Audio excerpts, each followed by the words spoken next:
अस्सलाम वालेकुम। FSc part number 1 का चैप्टर नंबर 3 हमने स्टार्ट किया हुआ। आज उसका टॉपिक हम पढ़ेंगे factors affecting the rate of enzyme action. ठीक है, कौन कौन से फैक्टर हैं जो कि एंजाइम एक्शन के रेट पर अफेक्ट करते हैं। ठीक है, अब सबसे पहले हम ये पढ़ेंगे कि एंजाइम जो होते हैं वो क्या होते हैं, ग्लोबुलर प्रोटीन होती हैं। ठीक है, और सारे एंजाइम के जो फंक्शन होते हैं, इनकी केमिस्ट्री और इनकी कॉन्फ़िगरेशन जो होती है एंजाइम की, उस पर बेस करती है। ठीक है, कोई भी चीज़ जो कि एंजाइम की स्ट्रक्चर या इनकी केमिस्ट्री जो होती है एंजाइम की, उसको चेंज कर दे, उसको हम क्या कहते हैं, उसका फैक्टर कहते हैं।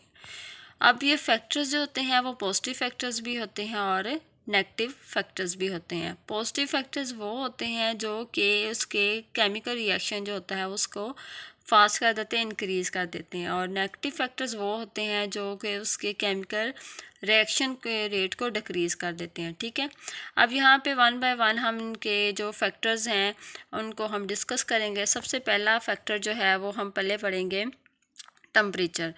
एंजाइम जो होता है वो वर्क करते हैं अपने specific, enzyme can work at there maximum rate at a specific temperature, यानी कि एंजाइम स्पेसिफिक टेम्परेचर पर मैक्सिमम जो है वो काम करते हैं। अब जो वो उस टेम्परेचर को हम क्या कहते हैं, उस टेम्परेचर को हम कहते हैं ऑप्टिमम टेम्परेचर।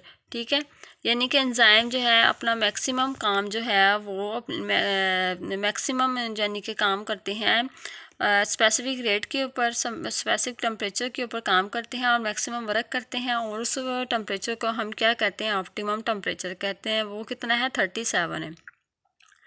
ठीक है, अब टेम्परेचर देते हैं, उसकी वजह से क्या होती है, हीट जो होती है इंक्रीज़ होती है। हीट जो होती है वो प्रोवाइड करती है एक्टिवेशन एनर्जी उस एंजाइम को। ठीक है, और उस एनर्जी की वजह से जो होता है वो एंजाइम जो होता है उसका केमिकल रिएक्शन जो होता है वो एक्सेलरेट हो जाता है, फास्ट हो जाता है। ठीक है, दूसरा जो होता है हीट जो होती है वो प्रोवाइड करती है, काइनेटिक एनर्जी प्रोवाइड करती है। अब काइनेटिक एनर्जी की वजह से एंजाइम के साथ मौजूद जो होते हैं रिएक्टेंट वो मूव करते हैं, क्विकली तेज़ी से मूव करते हैं।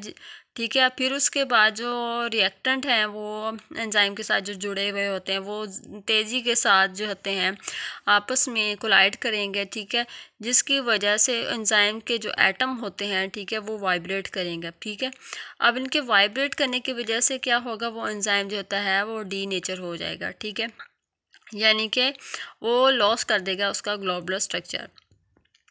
Loss of globular structure of enzyme, ठीक है, डीनेचरेशन की वजह से एंजाइम जो होता है वो उसका स्ट्रक्चर जो होता है ग्लोबुलर स्ट्रक्चर लॉस हो जाएगा, जो कि एसेंशियल था उसके वर्क के लिए, इसलिए इसको हम क्या कहते हैं, डीनेचरेशन। ठीक है, ये किसकी वजह से हुआ है, टेम्परेचर की वजह से, यानी कि एंजाइम क्या हो जाता है, क्या हो, डीनेचर हो जाता है। ठीक है, ज़्यादा करने की वजह से। अब आगे है पीएच। पीएच जो होती है एंजाइम जो होता है वो वर्क ज़्यादातर करते हैं, मोर इफेक्टिव करते हैं over a narrow range of, यानी कम पीएच के ऊपर जो है वो अपना वर्क अच्छा करते हैं। यानी कि पेप्सिन जो है सबसे अच्छा जो है इसका पीएच 2.00 पीएच है। ठीक है, ये एसिडिक है। अब इसके अंदर हम थोड़ा सी भी चेंज लाएँ तो आगे फिर फर्दर चेंजेस आएंगी।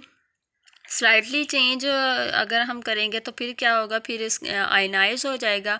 और अगर हम इसके अंदर एक्सट्रीमली चेंज करेंगे पीएच तो फिर क्या होगा, नेक्स्ट हम पढ़ेंगे।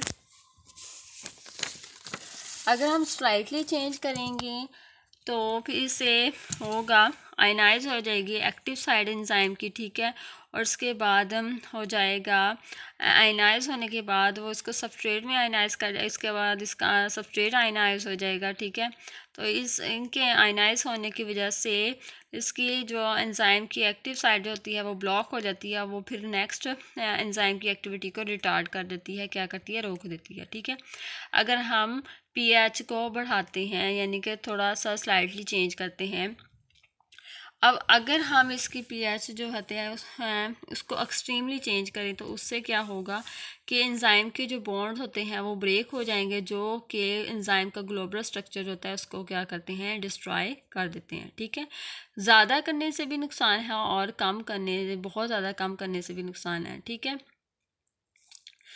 यानी कि एक स्पेसिफिक जो उसकी नैरो रेंज है पीएच की, उस पे एंजाइम बेहतर वर्क करता है। ठीक है, अब नेक्स्ट है, अगर हम नेक्स्ट फैक्टर है कंसंट्रेशन ऑफ एंजाइम। ठीक है, अब यहाँ पर अगर हम कंसंट्रेशन जो है एंजाइम की इसको करते हैं इंक्रीज, तो फिर क्या होगा, the rate of chemical reaction is directly proportional to concentration of enzyme. ठीक है, अगर हम एंजाइम की कंसंट्रेशन को बढ़ाते हैं तो केमिकल रिएक्शन भी क्या होगा, फास्ट होगा। ठीक है, if the amount of enzyme increase by 2-fold then rate of chemical reaction become double। ठीक है, अगर हम एंजाइम की जो ठीक है उसको हम 2 गुना ज़्यादा करेंगे तो केमिकल रिएक्शन भी 2 गुना ज़्यादा हो जाएगा। ठीक है, यानी कि एंजाइम की कंसंट्रेशन जो है उसको ज़्यादा करने से केमिकल रिएक्शन भी डबल होता है। ठीक है, increase the concentration of enzyme, यहाँ पर जो है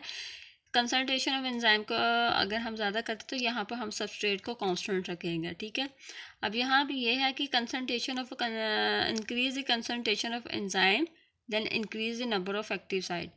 अगर हम एंजाइम की कंसंट्रेशन को इंक्रीज़ करते हैं तो जो उसकी एक्टिव साइड होती हैं वो इंक्रीज़ हो जाएंगी। ठीक है, अगर एक्टिव साइड इंक्रीज़ करें हो जाएंगी तो वो मोर एक्टिव साइड जो होती है will convert more substrate into product at A given time period. ठीक है, अगर ज़्यादा से ज़्यादा इसकी कंसंट्रेशन को इंक्रीज़ करेंगे तो फिर हम एक्टिव साइड भी हमें ज़्यादा अवेलेबल होंगी, फिर वो उसके सबस्ट्रेट को जो है ज़्यादा उसके प्रोडक्ट में चेंज करेंगी इसके गिवन टाइम पीरियड के अंदर।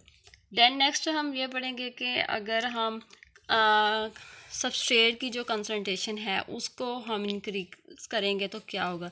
यहाँ पर अगर हम सबस्ट्रेट की कंसंट्रेशन को इंक्रीज़ करेंगे तो यहाँ पर हम एंजाइम की कंसंट्रेशन जो होती है उसको हम कांस्टेंट रखेंगे। अगर हम लो कंसंट्रेशन बढ़ाएंगे तो फिर क्या होगा, the rate of chemical reaction is directly proportional to low concentration of substrate. ठीक है, अगर हम केमिकल रिएक्शन जो होता है वो डायरेक्टली प्रोपोर्शनल होता है, यानी कि ज़्यादा फास्ट चलेगा अगर लो कंसंट्रेशन ऑफ सबस्ट्रेट, यानी कम सबस्ट्रेट होंगे, कंसंट्रेशन सबस्ट्रेट की होगी तो केमिकल रिएक्शन जो है वो फास्ट चलेगा। अब नेक्स्ट इसके उल्ट करेंगे कि हाई कंसंट्रेशन रखेंगे सबस्ट्रेट की तो फिर क्या होगा, the rate of chemical reaction is inversely proportional to high concentration of substrate. ठीक, हाई कंसंट्रेशन ऑफ सबस्ट्रेट यहाँ पर उल्ट होगा कि अगर हम कंसंट्रेशन जो है वो सबस्ट्रेट की हाई कर देंगे तो केमिकल रिएक्शन जो होता है वो स्लो चलेगा। इस सारे प्रोसेस में जो है हम सबस्ट्रेट जो एंजाइम होता है उसको कांस्टेंट रखेंगे।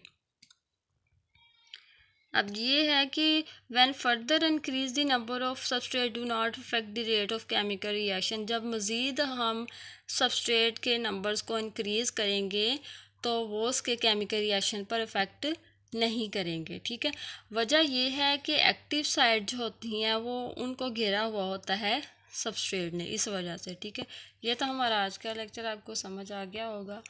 अल्लाह हाफिज़।